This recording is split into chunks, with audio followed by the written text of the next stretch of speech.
The open ocean is an inherently hostile environment, deep, dark, and completely unforgiving. But there is a specific patch of water where the laws of physics allegedly break down, and massive commercial vessels vanish without leaving a single piece of wreckage behind. For decades, people have looked for an explanation for these disappearances. Popular theories suggest interdimensional portals, alien hunting grounds, and even high-energy crystals buried within the ruins of a lost civilization. To ground the legend in reality, we can look at the nautical charts. The region is defined by 3 distinct points: Miami, Florida, San Juan, Puerto Rico, and the island of Bermuda. The reputation for vanished vessels has turned these coordinates into a focal point of maritime speculation. The modern legend of the Bermuda Triangle traces back to a documented military disaster on December 5, 1945. 5 U.S. Navy Avenger torpedo bombers departed from Fort Lauderdale, Florida for a routine training flight. The squadron, known as Flight 19, was led by an experienced pilot named Lieutenant Charles Taylor. About 90 minutes after takeoff, Taylor radioed his base to report a crisis. Both of his compasses had failed, and he was completely disoriented, telling the base, "We cannot find west. Everything is wrong. We can't be sure of any direction." As the weather worsened and the sun set, the base caught one final, chilling transmission.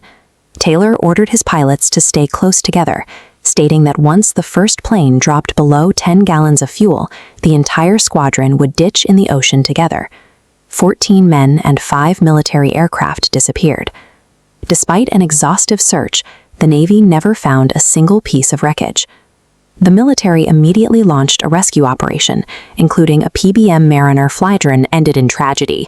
The rescue plane disappeared shortly after takeoff.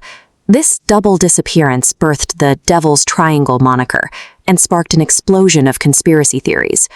Researchers proposed that electronic fog, or energy blasts from the lost city of Atlantis, were scrambling electronics and swallowing ships whole. Analyzing the actual maritime and meteorological data suggests the mystery vanishes under objective scrutiny. This region is one of the most heavily traveled shipping lanes in the world. Thousands of commercial ships and private planes pass through without incident. Researcher Larry Cush used Lloyd's of London insurance data to analyze disappearance rates. His findings showed that the number of vessels lost in the Bermuda Triangle is proportionally consistent with any other busy ocean region. Despite its reputation, the Triangle is no more dangerous than other heavily used Atlantic regions. Re-examining Flight 19 reveals a more human explanation. Military records show that Lieutenant Charles Taylor had a documented history of ignoring his instruments and navigating by looking for visual landmarks. This map visualizes Taylor's fatal mistake. Thinking he was over the Florida Keys, he was actually over the Bahamas. Believing he was in the Gulf, he ordered the squadron east, driving them straight into the deep Atlantic until their fuel ran out. The missing rescue plane also had a known mechanical risk. The PBM Mariner was prone to gas leaks, and a passing ship reported seeing a massive mid-air fireball at the exact time the rescue plane went missing. Tragic human disorientation and a sudden mechanical explosion formed the reality behind the Flight 19 disappearance. This leaves the question of why search teams never recovered any physical record from these aircraft. This flow map shows the Gulf Stream, a massive underwater current that moves rapidly through the triangle. It is powerful enough to carry floating debris dozens of miles away in a single day, scattering any evidence far from the original crash site. The region also sits above the Puerto Rico Trench, where the ocean floor drops over 27,000 feet.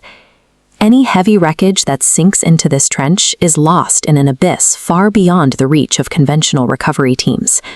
We do not need supernatural portals to explain these tragedies. The ocean is naturally dangerous, and human error is a constant threat.